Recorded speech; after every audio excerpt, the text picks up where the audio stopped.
করছেন না, আবার ফতোয়া দিচ্ছে হুজুর কি জানেন বিড়ি খাওয়া যাবে এটা মাকরুহ। তো হুজুর জানে যা মাকরুহ শব্দের অর্থ কি। মাকরুহ মানে কি? অপছন্দনীয়। ইসলামে এমন কোন বিধান আছে সেটা অপছন্দনীয় নেই। আপনি কিভাবে মাকরুহ বললেন?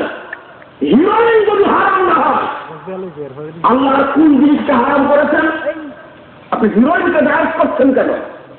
আল্লাহ রাসূল বলছেন না আকসারা কাসীরুহু ফাকালিলুহু হারামুন, যে জিনিসটা বেশি খেলে মাদকতা আছে তার কমটাও হারাম।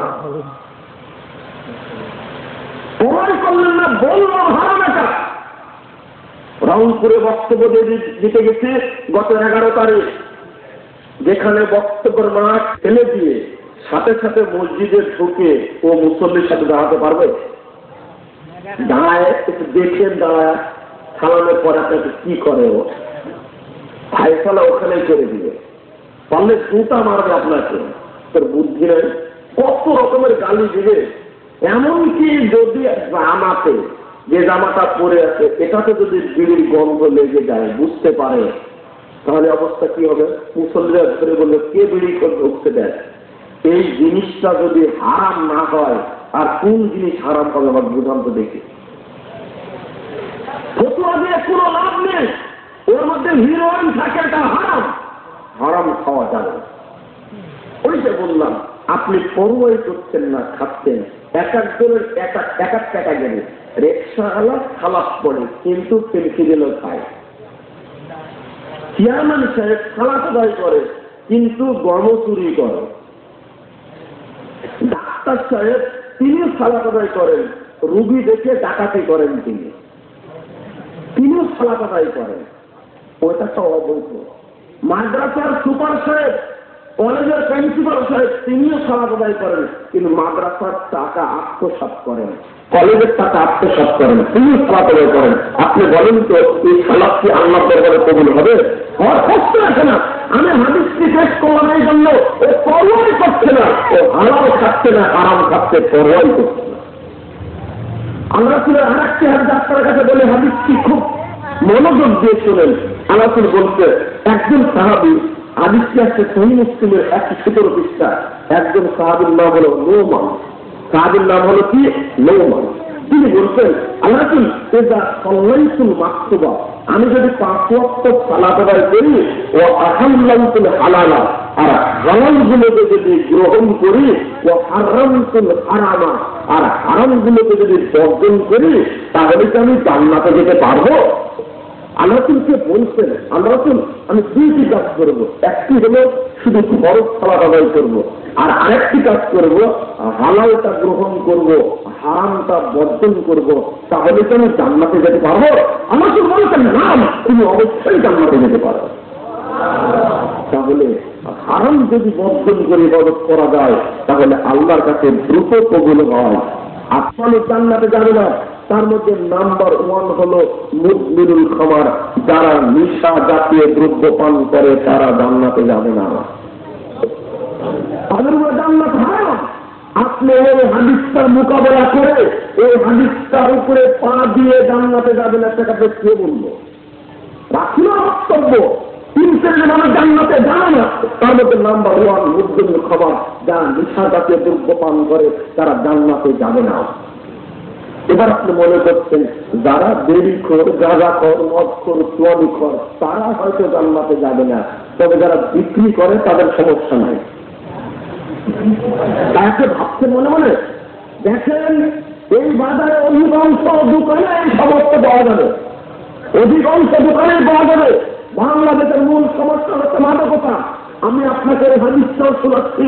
আবু দাউদের 493 পৃষ্ঠায় একটি হাদিস রয়েছে। আল্লাহ রাসূল বলছেন ইন্নাল্লাহা আযযা ওয়া জাল ইযা হারামা আলা কওমিন আকলা শাইইন, নিশ্চয় আল্লাহ তাআলা যখন কোন জাতির উপরে কোন জিনিস খাওয়া হারাম করেন, ফাহারামা আলাইহিম সামানাহু, আল্লাহ রাব্বুল আলামিন তাদের উপরে তার ব্যবসাকেও হারাম করে দেন, ব্যবসাও হারাম করবে না। আজকে আপনাকে তওবা করতে হবে। আজকে আপনাকে তওবা করতে হবে যে আমি দোকানদার, আমি বিড়ি বিক্রি করি, জব্দা, গুল, আলাপাতা, পেন্সিল, গাঁজা, মদ, তোয়ালে বিক্রি করি। আজকে তওবা করলাম, আমি আর বিক্রি করব না। দেখি আপনার ঈমানের জোর কতটুকু। রাসূল হারামকে বর্জন করার জন্য বলেছেন যে না, ওই মেয়েটি বুরকা পরে যায় না, উড়নাও নাই তা। বাজারে গেলে দেখা যায় এমন কিছু মহিলা যার উপরটার ভিতরটা সব সমান দেখা যাচ্ছে। আপনার স্ত্রীর শুধু টিভি দেখে, বলতে পারবেন না আপনি। আপনি আপনার স্ত্রীকে কন্ট্রোল করতে পারেননি, আপনার মেয়েটাকে কন্ট্রোল করতে পারেননি। আপনাকে ডাইস বলছি, ডাইস কিন্তু আপনার ওয়াইফকে বলছে না, আপনার স্ত্রীকে বলছে না ডাইস। ডাইস আপনি, কারণ আপনার পরিবারটা আপনি কন্ট্রোল করতে পারেননি। আপনি বাড়িতে বসে আছেন, আপনার সামনে দিয়ে আপনার মেয়েটা কথা বলছে একটা ছেলের সঙ্গে, ওই ছেলেটা কুমিল্লা ভিক্টোরিয়াতে পড়ে অথবা ব্রাহ্মণবাড়িয়া কলেজে পড়ে, সিটি কলেজে পড়ে। আপনি ভাবছেন না ওই ছেলেটা ওখানে থাকে, আপনার মেয়ে এখানে থাকে, মানে মোবাইলে কি চলছে এটা আপনারা বলেন, বাংলা ভাষায় বলেন প্রেম চলছে। আপনার মেয়ে আপনার বাড়িতে আছে, একটা ছেলে গেছে, হয় খালাতো ভাই অথবা মামাতো ভাই, বিয়ে তার সঙ্গে যায়। আপনি বাপ কিভাবে দেখলেন খালাতো ভাইটা আসলো আর আপনার মেয়েদের সাথে অন্তরঙ্গ পরিবেশে গল্প করলো? ডাইস আপনি ঢাকায় করতে যাচ্ছেন কেন? আপনার বাড়িতেই তো আছে। বলুন, খালাতো বোনের সাথে কি খালাতো ভাইয়ের বিয়ে জায়েজ নয়? জায়েজ, জায়েজ। আপনি বসে গল্প করতে দিলেন কেন? আপনার ইবাদত কবুল হবে? আপনি তো আশ্চর্য পাগল একটা পাগল। ধর্ম কি পাগল নাকি? ইসলামটা একটা পাগলা ধর্ম, অন্য ধর্মের মতো নাকি? জেনা জেনা অসম্ভব। আপনি তো দায়ক, অবশ্যই আপনার ইবাদত কবুল হবে না। আগে ওই জায়গাটা ঠিক করা লাগবে। আমি ওই জায়গাগুলো বলছি এই জন্য, যারা মহিলা এখানে বসে আছেন আপনাদের সাবধান করার জন্য বলছি। শুধু আপনার যারা স্বামী আছে তাদেরকে লক্ষ্য করে বলছি না, আপনার উদ্দেশ্যে একটা হাদিস অনুবাদ করব। ওই হাদিসটা আপনি অনুবাদ শুনবেন আর একটু ভাববেন এই মহিলা আমি কিনা। আর আপনারা যারা এখানে উপস্থিত আছেন তারা ভাববেন এই ধরনের মহিলা আমার বাড়িতে আছে কিনা। কি কথাটা বোঝা গেল? আমি একটা হাদিস অনুবাদ করবো এখন। আপনারা জালসার আদবটা রক্ষা করতে পারলেন না, এই জন্য আমি দুঃখিত আছি। ঠিক আছে, আলোচনা হয়তো বা আপনাদের ভালো লাগছে না, এটাও ঠিক। একটু কাটা কাটা কথা বললে আপনারা পছন্দ করবেন না। মহিলাদের উদ্দেশ্যে হাদিসটা অনুবাদ করছি, আপনি শুনেন। রাসূল মুহাম্মদ সাল্লাল্লাহু আলাইহি ওয়াসাল্লাম বলেছেন, পোশাক পরিহিত মহিলারা উলঙ্গ মহিলা, ওই মহিলার দিকে পুরুষ আকৃষ্ট হচ্ছে, মহিলাও তার দিকে আকৃষ্ট হচ্ছে। পুরুষরা এই গ্রাম দিয়ে মেয়েটা হেঁটে যাচ্ছে, সব যুবক তার দিকে তাকিয়ে আছে, আর মহিলাও ভাবছে আমাকে দেখুক সবাই। আরে লড়া হয়ে না। বাসে যখন উঠবেন আপনি এখান থেকে অর্থাৎ সোনারামপুর থেকে আপনি হোমনা যাবেন অথবা গৌরীপুর যাবেন অথবা কুমিল্লা যাবেন, বাসওয়ালারা ব্যবস্থা করেছে ওই মহিলাটাকে বসার জন্য বোনারে ব্যবস্থা করেছে, তাই না? বোনার বলছেন, বাসের বোনা, ওখানে বসার ব্যবস্থা করেছে। অর্থাৎ সমস্ত পুরুষ ওই মহিলার দিকে তাকিয়ে আছে। আরো দেখায় আপনাকে পুরুষ যে আকৃষ্ট হয়। আল্লাহ রাসূল যে বলছেন, যখন মহিলাটা বাস থেকে নেমে গেল, তখন সব পুরুষগুলো ওর দিকে লক্ষ্য করছে, এমনকি ড্রাইভারও টাকা থাকে ওর দিকে। আপনি দেখবেন পরীক্ষা করে, এটা হলো পুরুষকে আকৃষ্ট করে, পুরুষও তার দিকে আকৃষ্ট হয়। আল্লাহ রাসূল বলেছেন, রূহুল্লাহ কাসসাবাতিল মুকতিল মাইলা, এই সমস্ত মহিলাদের মাথা হলো উটের চুটের মতো, ট্যাক্সের দিয়ে কাটে, ওদের কিভাবে চলতে চায়, পুরুষকে আকৃষ্ট করে চলতে চায়। একবার আল্লাহ রাসূল বলেছেন এরা জাহান্নামে যাবে, এরা জাহান্নামের গণভুক্ত। এই হাদিসের শেষে এসে আল্লাহ রাসূল আবারও বলছে, লা ইয়াদখুলুল জান্নাহ, এই অসভ্য, এই বর্বর, এই নোংরা, এই জঘন্য মহিলারা জান্নাতে প্রবেশ করবে না, ওলা ইয়াজিদনা রিহাহা, এরা জান্নাতের সুগন্ধি পাবে না, ওয়া ইন্না রিহাহা লাতুজাদু মিন মাসিরাতিন কাযা ওয়া কাযা, যদিও জান্নাতের সুগন্ধি 1000 মাইল দূর থেকে পাওয়া যাবে, কিন্তু এই নোংরা মহিলারা জান্নাতের সুগন্ধিও পাবে না। এই হাদিসটা আপনি কোন দৃষ্টিতে নেবেন? যদি এই ধরনের কোন মহিলা আপনার বাড়িতে থেকে থাকে, মহিলাকে কানকে কন্ট্রোল করতে হবে। কোন মা বোন যদি এরকম দাপট দেখে কোন মহিলা যে রাস্তায় এভাবে চলে, আমি তাকে বলছি আপনার জন্য জাহান্নাম প্রস্তুত হয়েছে, সাবধান হন আপনি, বাঁচার কোনো উপায় নেই। বাড়ি থেকে বের হলে আল্লাহ বলছেন ইন্নাল মারাতা তুদবিল বিসুরাতিল শায়তানি ওয়া তুদবিল বিসুরাতিল শায়তানি, যখন মহিলা বাড়ি থেকে বের হয় তখন শয়তানের সূরাতে বের হয়, যখন আবার ফিরে আসে তখন শয়তানের সূরাতে আসে। মানে বোঝাতে হচ্ছে শয়তান মহিলার সাথে লেগেই। আল্লাহ বলছেন আল মারাতু আওরাতুন, মহিলারা হলো ঢেকে রাখার বস্তু, মহিলারা হলো ঢেকে রাখার বস্তু। ঢেকে রাখা মানে কি জানেন? এই দেখেন, মোবাইলটাকে আমি ঢেকে রাখলাম, বোঝা গেল না, মুড়িয়ে রাখলাম, এটা হলো মহিলারা হলো মুড়িয়ে রাখার বস্তু।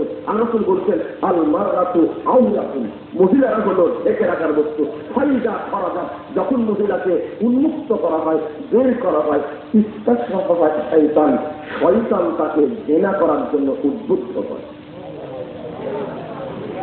দেখেন এবার আপনার যে মেয়েটি দেরি হয়ে গেল বাড়ি থেকে বোরকা ছাড়ায়, ওই মহিলা কি পবিত্র হয়ে আসবে? না, আসবে না। আমি আপনাকে এই কথাটি বলে বোঝাতে চাচ্ছি যে আপনার পরিবারে যদি এই ধরনের মেয়ে থাকে, এই ধরনের স্ত্রী যদি থাকে, এই ধরনের মা যদি থাকে, এই ধরনের বোন যদি থাকে, তার ছেলে নিঃসন্দেহে। আমি এই পর্যন্ত এসে আর দুইটি কথা আপনাদের উদ্দেশ্যে বলতে চাচ্ছি। আসলে কোরআন এবং সহিহ হাদিসের মূল্যায়নটা উপরে গেছে।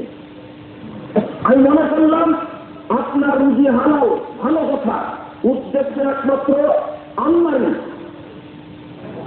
আপনার উদ্দেশ্য আল্লাহকে সন্তুষ্টি করা, কিন্তু ইবাদতটা করছেন, এই ইবাদতের মধ্যে দুইটা জিনিস যোগ হয়েছে, একটা হচ্ছে শিরক আর একটা হলো বিদআত। আচ্ছা, একটা রাসূলের বিরোধী বক্তব্যের কথাগুলো উল্লেখ করে এই জায়গাতে আপনারা কি বুঝতে পারবেন? দেখি বুঝাই। এই বাংলাদেশের অধিকাংশ মসজিদে কেউ গিয়ে মসজিদে ঢুকে আসর হোক, মাগরিব হোক, এটা হোক আর ফজর হোক, গিয়েই বসে পড়বে। অধিকাংশ মানুষ মসজিদে গিয়ে বসতে পারেন। আপনার মসজিদে আজকেও দেখলাম, আমি অনেক মানুষকে বসতে দেখলাম। রাসূলের সুন্নাতটা কি আর বসলেনটা কেন? আমি একটা হাদিসটা আপনাকে অনুবাদ করি। সহিহ বুখারী 444 নম্বর হাদিস, মুহাম্মদ সাল্লাল্লাহু আলাইহি ওয়াসাল্লাম বলেছেন, ইদা দাখালা আহাদুকুমুল মসজিদ, তোমাদের মধ্যে যখন কেউ মসজিদে প্রবেশ করবে, ফালা ইয়াজলিস, সে যেন না বসে, হাত্তা ইউসাল্লি রাকাতাইন, যতক্ষণ 2 রাকাত সালাত আদায় না করবে। হাদিস আসলো। এবার ফজিলত আগে লক্ষ্য করুন। আমি আপনার উপরে চাপিয়ে দিতে আসিনি, আমি আপনার উপরে চাপিয়ে দিতে আসিনি, আপনাকে দিনটা পৌঁছে দিতে এসেছি। চাপিয়ে দিতে আসিনি, পৌঁছে দিতে আসছে। আপনি মানলে মানেন, না মানলে কাজ গড়ায় দেখা হবে। কিয়ামতের মাঠে আপনার সাথে আমার সাক্ষাৎ হবে। 2 নম্বর হাদিস, এটা রাসূলের নির্দেশ। একদিন আল্লাহ রাসূল বলছেন, বেলাল কি ঘটনা? মা দাখালতুল জান্নাতা কাত্তু ইল্লা সামিতু খাশখাশাত। বেলাল, আমি যখনই জান্নাতে প্রবেশ করি তখনই দেখি তুমি আমার সামনে দিয়ে জান্নাতের মধ্যে খটখট করে হেঁটে যাচ্ছ, ঘটনা কি? বেলালকে লক্ষ্য করে বলছেন রাসূল সাল্লাল্লাহু আলাইহি ওয়াসাল্লাম। হাদিসটি পাবেন তিরমিজি 2য় খণ্ডের 209 পৃষ্ঠা। আমি সব হাদিস থেকে উদ্ধৃতি দিচ্ছি, অতএব সন্দেহ করার কোনো কারণ নেই। রেকর্ডিং হচ্ছে মোবাইলে, ওই যে ওখানে। কালকে আপনি সবগুলো যাচাই করে দেখবেন যদি একটা উল্টা পাল্টা হয় আমাকে ফোন দিবেন, যদি উল্টা কথা বলে যায় হাদিস বিরোধী আমি তার জবাব দিতে বাধ্য, অবশ্যই বাধ্য। আমি আপনাকে ধোঁকা দিতে আসিনি, আপনাদের শরীয়তটা বলতে আসছি। আল্লাহ বলছেন, বললাম কি ঘটনা, তুমি এমন কি এমন করো, আমার সামনে দিয়ে তুমি দেখছি জান্নাতে হেঁটে যাচ্ছ, আমি যখনই জান্নাতে প্রবেশ করি বেলাল তখনই দেখি আমার সামনে দিয়ে যাচ্ছ। বেলাল জবাব দিচ্ছেন, আমি জানি না কি জন্য এটা হচ্ছে, তবে এটা একদম সুসল্লাই তো রাখাটাই, যখন আমি আযান দেই আযানের পরে আমি মসজিদে ঢুকে 2 রাকাত সালাত আদায় করি। এই মসজিদে ঢুকে 2-1 রাকাত সালাত আদায় করার কারণে আল্লাহ আমার জন্য এই ব্যবস্থা করেছেন। আল্লাহ তুমি বলেছেন, মহান বেলাল, বেলাল তুমি চুপ, তোমার বক্তব্য শোনা যাবে না, এই 2 রাকাত সালাতই তোমাকে আমার সামনে দিয়ে জান্নাতে হাঁটার সুযোগ করে দিয়েছে। আচ্ছা, একটা পেলাম নির্দেশ, আর একটা পেলাম ফজিলত, এই আমলটি করতে আপনাদের কোনো আপত্তি আছে? রাসূলের হাদিস বলে গেলাম। এরপরে আপনাকে বলছি, যদি কোনো আমল আপনি চালু করেন, মনে করেন একটা উদাহরণ দিচ্ছি, আপনার দাড়িটা কেটে গেছে, আপনার চুলটা কেটে গেছে, দেখুন কি করতে হবে? সেলুনে গিয়ে কালো রং মারতে হবে? বা আপনারা খুব সাবধান দেখছি, অনেক মানুষ কালো রং দেয় না। এখন এই গ্রামের মুরব্বী রাসূলের হাদিসটি শুনে তো মেহেদি ব্যবহার করে, এবার অন্য লোকেরা বলবে, দেখো দেখো এ আবার মৌলবী সাজছে, চিৎকার করবে না, ভর্ৎসনা করবে, তাচ্ছিল্য করবে আপনাকে, এ আবার নতুন করে যুবক সাজতে যাচ্ছে। শুনুন তাহলে, এই জায়গায় আপনাকে বলি আসতে হবে, ইসলামী যতই করুক না কেন, আপনাকে যতই ভর্ৎসনা করুক না কেন, যতই বাধা দিক না কেন, যদি সুন্নাতের উপরে আপনি অটল থাকেন, তাহলে আপনার ফজিলতটা কি কি ফজিলত? আমি আপনাকে বলি, আর একটা জিনিস বলি, আপনি টাকনুর উপর থেকে কাপড়টা উঠিয়ে পড়া শুরু করলেন আজ থেকে। রাসূল বলছেন, টাকুর নিচে কাপড় গেলেই ও জাহান্নামে যাবে, ওর বাঁচার কোনো পথ নেই। টাকুর নিচে কাপড় গেলেই ওটা জাহান্নামে যেতে হবে, বাঁচার কোনো পথ নেই।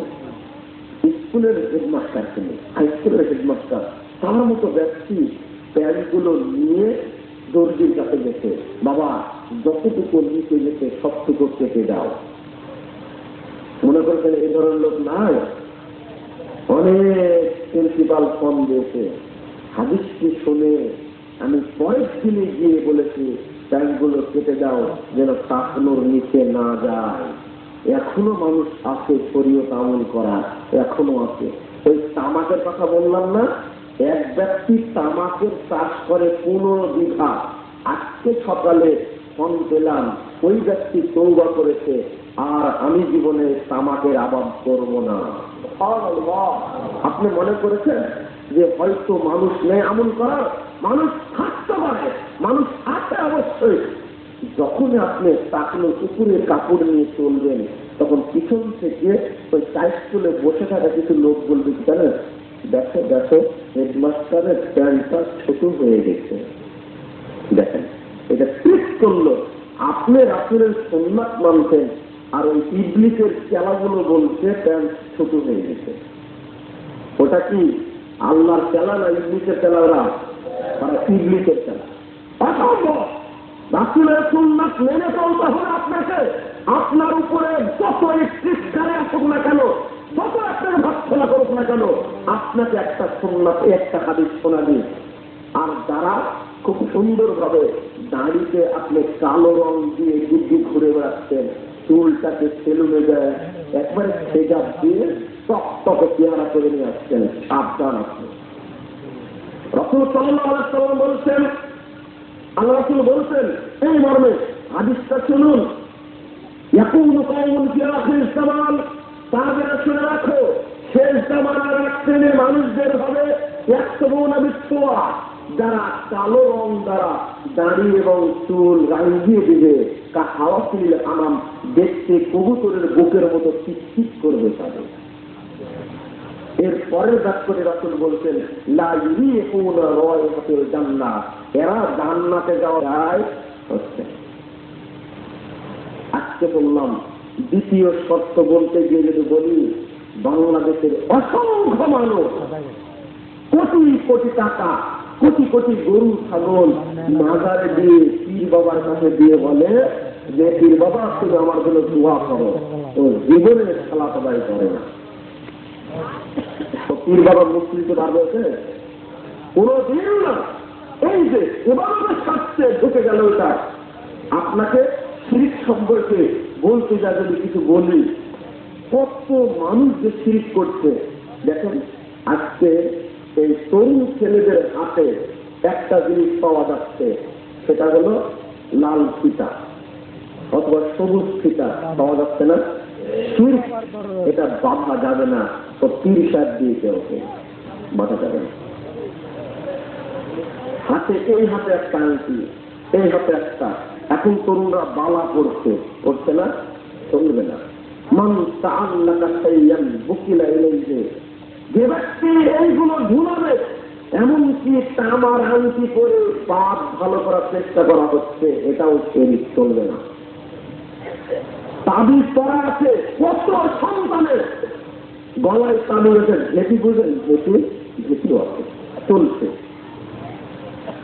শিরিকের সম্পর্কে যদি আপনাকে একটা কথা বলি, শিরিক কত জঘন্য, শিরিক কত জঘন্য। মনে করেন আপনার বয়স 45 বছর, 50 বছর, কোনোদিন শিরিক করেন। 50 বছর আপনি 30 বার হজ করেছেন, অনেক ইবাদত করেছেন, এরপর একটা শিরিক করলেন। এবার আমলটা কি হবে? রাসূল সাল্লাল্লাহু আলাইহি ওয়াসাল্লাম বলছেন ওয়ালাউ আশরাকু লাহাবিতা আনহুম মা কানু ইয়ামালুন। সূরা আনআম 85 নম্বর আয়াত। আল্লাহ বলছেন তারা যদি শিরক করে তাহলে তাদের জীবনের যাবতীয় আমল নষ্ট হয়ে যাবে, একটাও থাকবে না। হজ করে আসলেন, আসার পথে বিমানবন্দর থেকে নেমে এসে পীরের দরবারে আপনি 5 পয়সা দান করলেন, হজ ওখানেই শেষ, বাড়ি আর আসবে না, তার বাড়ি আসবে না। আপনি যদি বলেন কেন, কত হাদিস দেবেন আপনি? শিরিক করলে আপনার আমল থাকবে না, শিরিক থেকে দূরে থাকতে হবে। আচ্ছা, একটা মশার মূল্য আর একটা 5 পয়সার মূল্য, বলেন কোনটার মূল্য বেশি হবে? বলেন তো দেখি। মশার মূল্য বেশি হবে? 5 পয়সার মূল্য বেশি না মশার মূল্য বেশি? বলেন যে মশার কোনো মূল্যই নেই। পৃথিবীতে এমন কোন বিজ্ঞানী বলেছে যে মশা দ্বারা যেটা হয়, আরে পেঁপি বুঝেন তো, পেঁপে, এই পেঁপের ধর দ্বারা, এই যে গাছ দ্বারা কিছু না হলে একটা কাজ হয়, যে রাস্তা কাদা হয়ে যায়, ওর উপরে রাখলে ওর উপরে দিয়ে যাওয়া যায়। কিন্তু কলার গুড়, কলার গাছ দিয়ে কেউ কিছু করেন না, তবে একটি কাজ হয়, যদি মানুষ মারা যায় বর্ষার সময়ে ভুল করে দাফন করা যায়। কিন্তু মশা এমন একটা জিনিস, পৃথিবীতে তার কোনো কাজে লাগে না, ক্ষতি ছাড়া। সাপ খুব বিষাক্ত দিক, তাই না? সাপের মনি থেকে ওষুধ তৈরি হয়, কিন্তু মশা এমন একটা জিনিস, এই জিনিস দ্বারা কিছু তৈরি হয় না, উপকার হয় না। আল্লাহ রাসূল উদাহরণ দিতে এমন একটা জিনিসের, দেখেন হাদিসটা করে শোনাচ্ছি, খুব আমার দিকে তাকিয়ে থাকবেন। আপনি শিরিক করবেন, ভাবলেন কিভাবে? মাজারে 1 টাকা দূরের কথা, মাজারের দিকে সাহায্যের কথাও বলা যাবে না। দেখেন আল্লাহ রাসূল বলছেন ইমাম আহমদের একটি গ্রন্থ আজ-জুহুদ, এই গ্রন্থে আল্লাহ রাসূল আপনি এই কথা বলে কি বুঝাতে চাচ্ছেন? আপনি এই কথা বলে কি বুঝাতে চাচ্ছেন? তখন আল্লাহ রাসূল বলছেন, দেখো মারা রাজুলাল এলাকা, 2জন ব্যক্তি এই পাহাড়িয়া কামড়ি দিয়ে যাচ্ছে এই এলাকাতে, ফলাফল ফলামল, তাদের এখানে একটা মূর্তি আছে, একটা কবর আছে। তাদের দাবি হলো, এই এলাকাবাসীর দাবি হলো, মার আলাইনা সাবি করুল্লাহ সাইয়া, এই দিক দিয়ে যে যাবে সে যেন একে এই মূর্তিকে সাবকা করে দেয়। সকল 2 জন একজনকে বলল তারা তুমি কিছু দান করো। ওই ব্যক্তি বললো লাইসা ইন্দি খাইল, আমার কাছে কিছু নেই, তাকে দান করব। তারা বললো অলাউ কোনটা যুবাবান, তোমার কাছে কিছু না থাকলে তুমি মানত করে যাও। ঠিক আছে, আমি একটা মশা মানত করলাম। আপনার মশা কি ব্যাগের মধ্যে থাকে? তার কাছে কি আছে? নাই। এমনি আরে কাগজ দান করলে তো বাড়ি থেকে নিয়ে আসতে হয়। এই হাদিসের তাৎপর্য আপনি কিভাবে ব্যাখ্যা করবেন? এই হাদিসের তাৎপর্য আপনাকে কিভাবে বলবো? আল্লাহ রাসূল বলছেন ওই ব্যক্তি একটি মশা মানত করে দিল, এবার ওই লোকটিকে বলছে পাহাড়ে কান্দির লোকেরা, ঠিক আছে দাও, তোমার ছেড়ে দেওয়া হলো। আল্লাহ রাসূল বললেন দাখালান নারা, ওই ব্যক্তি জাহান্নামে প্রবেশ করলো।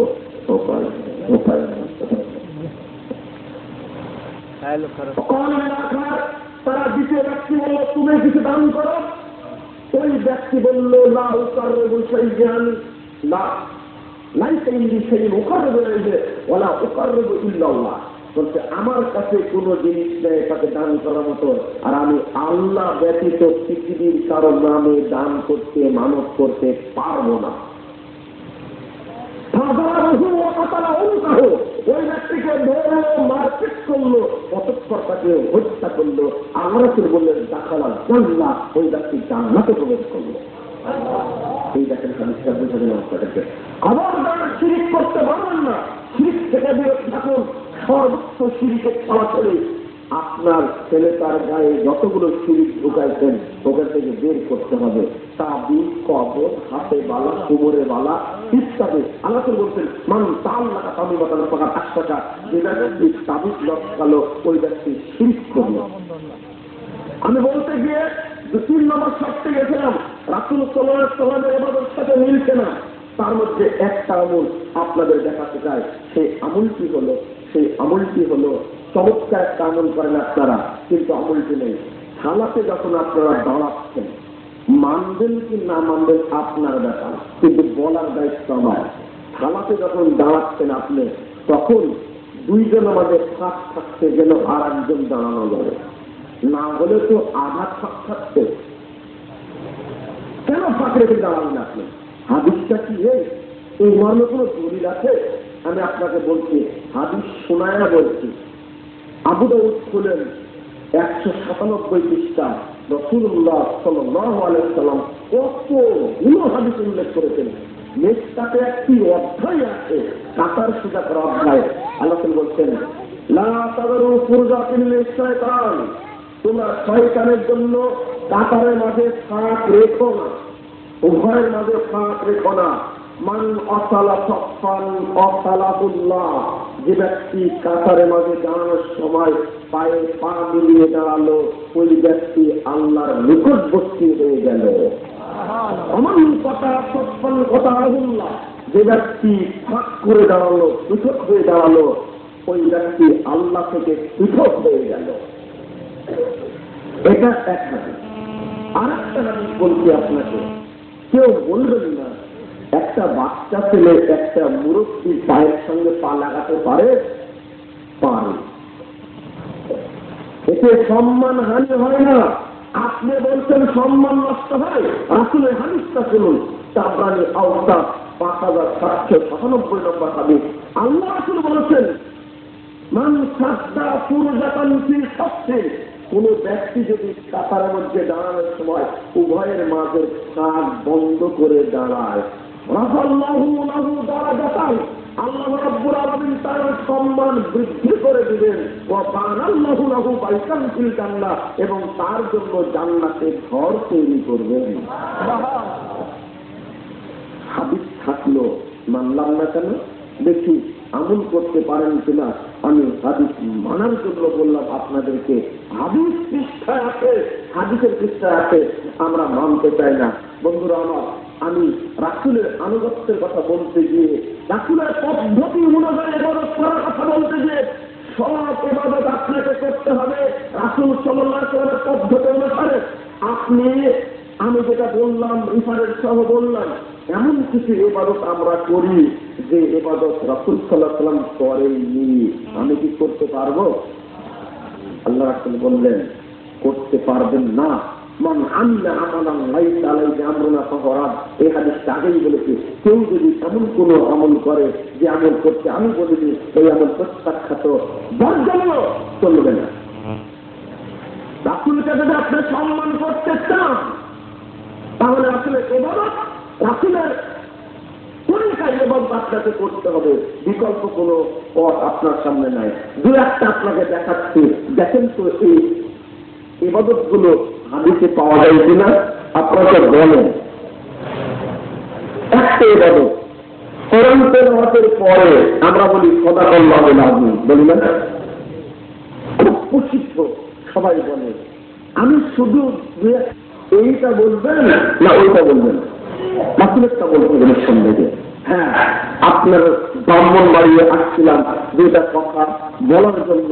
এই ভাঙ্গা ভাঙ্গা পরিবেশে হয়তো আমাদের কোনদিন আলোচনা শুনেননি আপনারা, অথবা আমরাও কোনদিন আপনাদের কাছে আসিনি। না জানা, আমারও না জানা, আপনাদেরও না জানা, এইভাবে আলোচনা করতে গিয়ে দুইটা উদাহরণ দিতে প্রশ্ন রেখে যাচ্ছে আপনাদের কাছে। মুসাফা করলাম, বুকে হাত দিলাম, এর দলিল কোথায় আছে? মুহাম্মদ সাল্লাল্লাহু আলাইহি ওয়াসাল্লামের তরিকায় সব আমল করতে হবে, পৃথিবীর অন্য কোনো ব্যক্তির তরিকা চলবে না।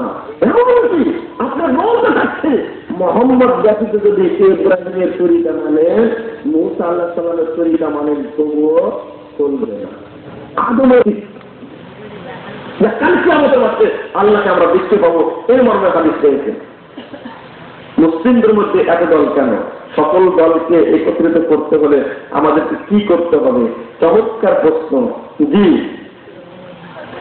মুসলিমদের মধ্যে অনেক দল, দলাদলি শরীয়তে নিষিদ্ধ। আপনারা দেখেন, মাযহাব একটা নাই, অনেকগুলো, 3-4টা মাযহাব, শরীয়ত, তরিকত, মারেফত, হাকিকত, নকশবন্দিয়া, চিশতিয়া, মুজাদ্দিদিয়া, কাদেরিয়া আছে। নিবেন কয়টা? হানাফি, শাফি, মালিকি, হাম্বলি আছে। দেখেন আরো শিয়া, মুরজিয়া, জামিয়া, মুজাসসিমা, খারিজি, রাফিজি, মুশাব্বিহা, কত দল বাংলাদেশে আছে। 61টার মতো ইসলামী দল বাংলাদেশে, আর পীর সাহেবরা হলো 2 লক্ষাধিক।